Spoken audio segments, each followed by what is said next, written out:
Well, when I was a kid, I'd take a trip every summer down to Mississippi, visit my granny.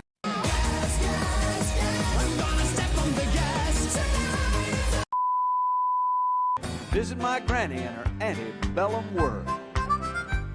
I'd run barefooted all day long, climbing trees. One day, I happened to catch myself a squirrel. Well, I stuffed him down in an old shoebox and punched a couple of holes in the top. When Sunday came, I snuck him into church. I was sitting way back in the very last pew, showing him to my good buddy Hugh when that squirrel broke out in revival. What happened next is hard to tell. Some thought it was heaven, others thought it was Mississippi. But the fact that something was among us was plain to see. As the choir sang "Surrender All," the squirrel ran up hard, Newland's garters, and Harv leaped to his feet and said, "There's squirrels in my pants!" The day the squirrel went berserk in the first self-righteous church in that sleepy little town of Pascagoula. It was a fight for revival that broke out in survival. They were jumping pews and shouting, "Hallelujah!"